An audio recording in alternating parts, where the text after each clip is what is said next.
First, we'd love your verdict on Keir Starmer's first 100 days. His Labour government reaches the milestone tomorrow. This is day 99. Has it been a disaster? Has it been a triumph? Has it been somewhere in between? 0207 862 2222 is the number. So over here, we have our, what do we call this? Our Labour-ometer, right? Labour-ometer. 100 would mean a perfect score. Everything they've done has been brilliant. 0 means everything they've done has been awful. And then all points in between. And I will be putting arrows up with your name on. So we will be able, if somebody, say, scores them 74, because they knock a point off for, I don't know, something trivial. We're at 75. I will write your name on the arrow. And by the end of the show, we will have a proper score on the Labour barometer. The Labour-ometer. It's good, that. So, here we have Labour's Wheel of Fortune, or misfortune, should I say. The first 100 days of Labour.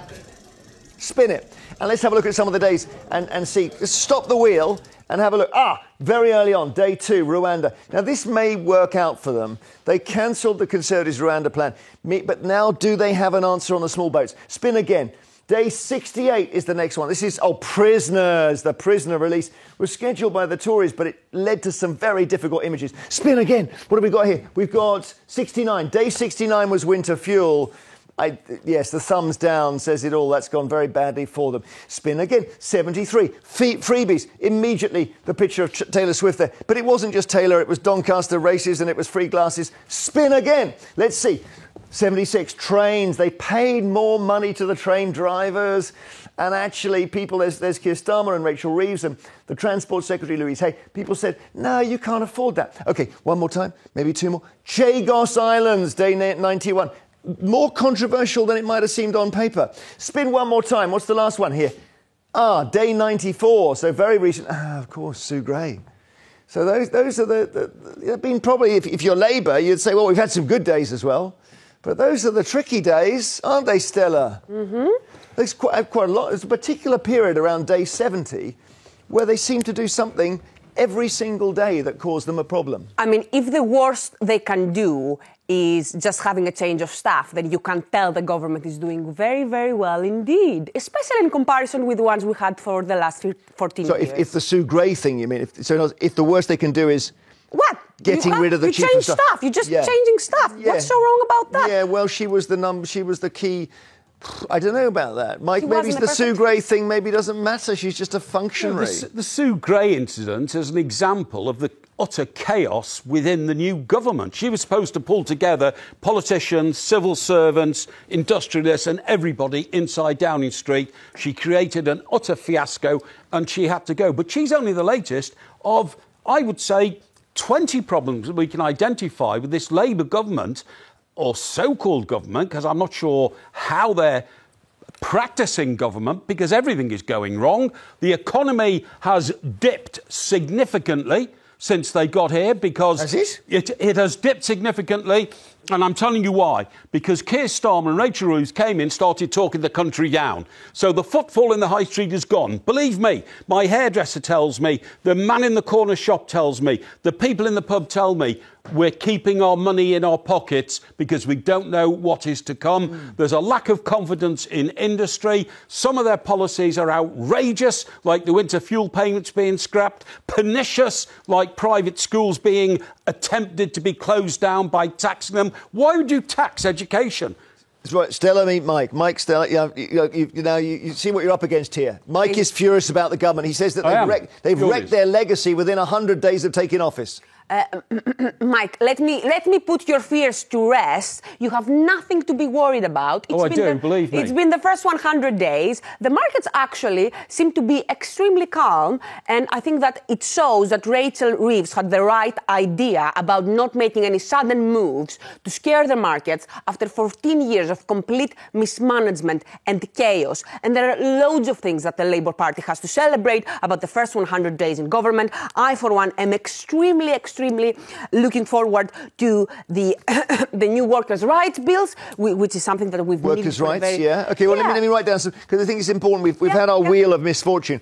Workers' rights, So okay. the employment rights bill. Yeah, we've got, what else? What else? We had 40 bills. 40 bills. 40 bills. The most in the King's speech this summer. It is more bills than there have been since 2005. That doesn't so a very mean busy anything. legislative agenda. Loads of changes coming up, and you have the budget, of course.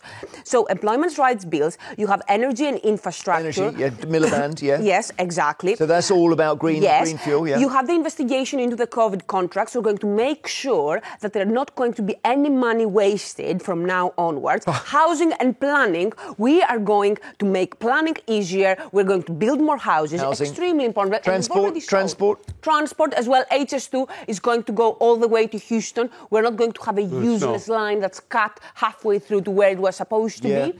I tell you what, you're on a roll here. Let me ask you. So Stella, let's get you to do. I'm going to write your name on our piece of card here, and I will ask you to put down a figure. So have a little think here, right? I'm going to ask you for a particular percentage, somewhere between 0 and 100. Okay. I'm going to say That doesn't work. 75. Sorry. Hang on a Yeah, sec. yeah, I've got to go again. Forgive me. Okay. Sorry, Stella. Let's just do this. No. Take your time. You're going to say 75, are you? Because I have very high expectations of my Labour government, so I'm going to give them some room for improvement. I've written it the wrong way around. But I think that for the first 100 days, I think if literally the worst the Sun can do, the worst they can put on their headlines is that, oh my God, a member of staff has been fired and we had to put someone else in place. And it wasn't even that she had some massive failure. Yes. I think that if this is the worst that the Labour critics can do, then the Labour government is doing pretty splendid. Okay, 75. Mike, I'm going to ask for yours now. A begrudging 12.5%. 12.5, but Yeah. why 12.5? Well, because I thought if I give them 0, which is what I really think, OK, then your millions of viewers will dismiss me as being an eccentric nutter. No, we don't want to give a 0, Mike. You can find something. Yeah, OK, 12.5%. I'll tell you why. Because I thought they dealt with the rioters very well in the early parts of this government, OK? They got them into courts, they got them into jail, so I'll give them plus for that. What you said earlier, Stella, was right. Because a government came in who looked stable, business confidence went up, and they said we can do business with the government. However, all the policies they've announced now, we know there's going to be more taxation, we know that interest rates could go up as a result of that. And this morning, some building societies have announced they're going to have to put their interest rates up because they fear that Rachel Reeves is going to borrow too much money to try and implement the policies she wants to do. Yours is based on they've sort of looked like they might do something good, and yours is based on they really look like they're going to do something bad. But they've done something bad already. Well, that's what we're talking about. The last 100. This is 1 to 100. The last 100 days. Yeah. It's the Labourometer. Angie in Essex, where would you score them, Ange? Oh, a miserable 3%, I think. And just to say I love you, Mike. You've covered a lot of what I was going to say. Well, that's very kind of you. What's the Thank you. key thing, Angie? Oh, sorry? What's the key thing, Angie? Well, stopping the winter fuel payments for all those poor pensioners. And that they said that they were going to go after the gangs for the immigrants coming over, illegal immigrants, whatnot. They haven't done that. Actually, that's a big. Let me ask Stella. That is a Record big levels thing. of deportations under Yvette Cooper as Home Secretary. So how can you say that they're not dealing with They haven't immigration done the yet? gangs. They said they're going to crack the gangs. We haven't seen Record any levels gangs of cracked. deportations. Record levels of Okay, deportations. thanks, Angie. Peter in Wolverhampton, where would you score Labour on the Labourometer? 25%. 25, Peter. Okay, is that Generous. that sounds like there's room for improvement. That sounds like... I think anything which increases fear in poor or any people in the country deserves a negative mark, and I'm scared to death about my disability benefits. But, I mean, he has decreased fear in the sense that of renters' rights and better wages for other people, so I think 25%. All right. Denise in Berkshire, hi. Hi. Go on. Oh, I'm trying to work out from your tone of voice where you're going. I think you're going higher. Well, no, I'm not actually. I said 30%, but actually it's going down because I think what the guy before said is quite true. A lot of people are so frightened now. They just don't trust the government. And even people I know voted Labour. I mean, they came in I mean, you would think that they would have the sense not to do what they'd done, whether taking donations was legal or not. It was an absolutely ridiculous thing to do, knowing jolly well that they were going to take the winter fuel allowance off the pension. Does it matter if they went to Taylor Swift? Well, I think it matters in terms of it's not actually that they went to Taylor Swift. It's the fact that what they were doing alongside taking donations for clothes and everything else, while people were having to reduce what they spent and are fearful. A lot of people are now really scared of what's happening. And what Stella said was that they've promised this and they've promised that. But are we going to have the confidence that they're going to fulfil those promises? OK, all right. OK, so. Denise, thank you, Denise. Sorry, got to drag up. There's so many people calling. Stella's way out of line here, but she's always been... But you know, we'll see. Maybe you want to go and join Stella in the 75 club. So, after the break, more calls on this. Put yourself on the Labourometer. 100 days in office. We've given you 0 to 100. We'll see you shortly. OK, so back to our Labourometer. There, we'll give you an average at the end. I'll show you. So, interesting, I think. This is not... It's not all disastrous. Obviously, Stella, who's kind of a Labour insider, really, has scored them at 75. Mike has gone... Was it 2.5%? No, I eventually 12. Gave it 12.5. 12.5. Yeah. OK, Angie went lower. Then there was Peter worried about benefits and Denise up there. But we're still not really above 50 except for Stella. Pete in Lincolnshire, where would you go, Pete? At the moment, I'd go about 50. About 50. OK, so they're sort of rocking on then from your point of view, are they? Well, it comes under the crunch, whereas if the rules they're thinking of now were in place, would Sue Gray and Angela Rayner be suing the government? Ah, good point. Thanks, Pete. Jane in London, where would you go? Right at the bottom. Right at the bottom. So how low is that, Jane? We're not on 0, are we? Yeah, I am, because I cannot stand the guy. I can't even look at him. Have they not done anything good at all? No, not for the ordinary person, they haven't, no. What about the workers' rights? Stella mentioned the workers' rights. I'm not worried about it because I don't work anymore. I've retired. Okay. But what my right is, all these properties that are being built, I've got a daughter living with me with 2 children. She's been bidding for 7 years. Oh. So who are they building these houses for? Yeah, I know what you mean. The housing thing is one of the most intractable problems in this country, and I don't know how they deal with it. Thank you, Jane. The rental market is obscene right now. Which is why they're going to have the Renters Reform Bill, of course, so that there are more rights for the renters. Well, they're going to build more so that people can buy more houses. If there are that'll more make houses, more how people are people homeless. going to buy them? That'll make more people homeless. OK, thank you. Tina in Buckinghamshire. Where are you, Tina, on our Labourometer? About 70. 70?